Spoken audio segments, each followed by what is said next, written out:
Hello អ្នកទាំងអស់គ្នាបាទថ្ងៃនេះខ្ញុំមក review bass របស់ខ្ញុំនៅក្នុង server Mikita MC ហើយអ្នកទាំងអស់គ្នាច្បាស់ជាមិនដែលឃើញខ្ញុំចេញវីដេអូទេមូលហេតុដោយខ្ញុំរវល់ជាប់ប្រឡងផងណាមួយក៏មិនដឹងធ្វើវីដេអូពីអ្វីដែរនិយាយបើសិនជាគ្នាយើងណាដែលចង់ឲ្យខ្ញុំលេង server AI ខមមិនខាងក្រោមប្រាប់ខ្ញុំបានហើយមួយទៀតបើគ្នាយើងណាមិនតើជួយ subscribe អ្នកមួយផងហើយខ្ញុំមានកម្លាំងចិត្តធ្វើវីដេអូបន្តទៀតនិយាយយើងកុំតប៉ែសាំញ៉ាំច្រើនយើងទៅ review bass របស់យើងទាំងអស់គ្នាបើយើងមកមើល bass របស់យើងពីគៀនវាសូវមាន design ច្រើនទេហើយមើលខាងក្រោយបន្តិចក៏វាគ្មានការ design អីដែរព្រោះវាជិតចូល season ថ្មីខ្ញុំក៏មិនបាន design អ្វីច្រើនដែរ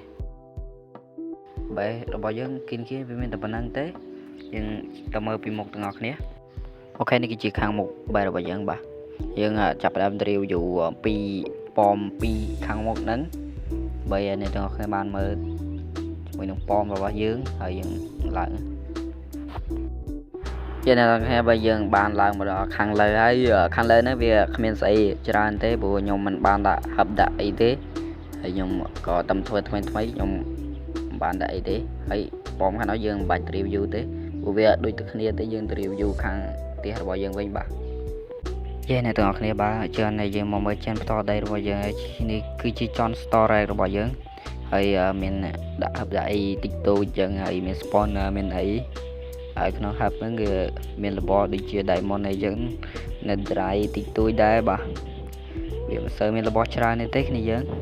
ពួកខ្ញុំជា player ថ្មីដែរទេក្នុង server នេះ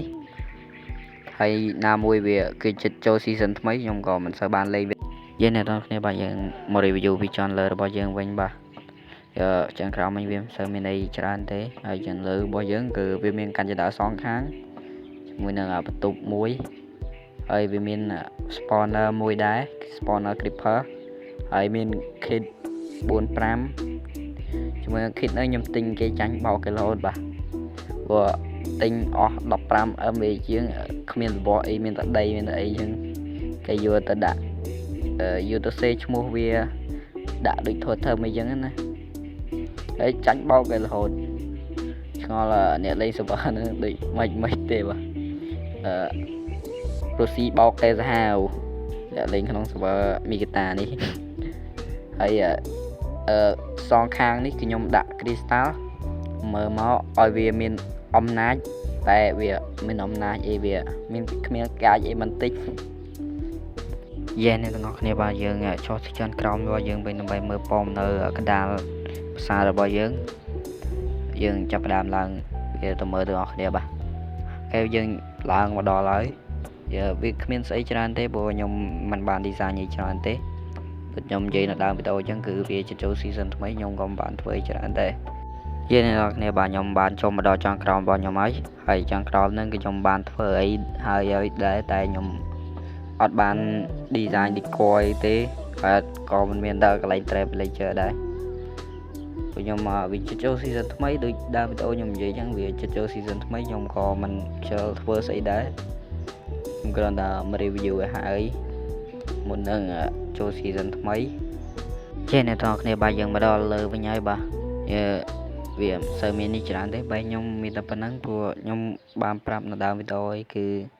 វាចូល season ថ្មីខ្ញុំក៏បានធ្វើច្រើនយើងមកមើល bass របស់យើងពីមុខបាទវីដេអូយើងក៏ដល់ទីបញ្ចប់ដែរបាទបើសិនជាអ្នកទាំងអស់គ្នាមើលមកដល់ត្រឹមនេះអ្នកសូមជួយចុច like និង subscribe ខ្ញុំម្នាក់មួយផងបាទដើម្បីផ្ដល់កម្លាំងចិត្តឲ្យខ្ញុំធ្វើវីដេអូបន្តទៀតអូខេបាទបាយអ្នកទាំងអស់គ្នា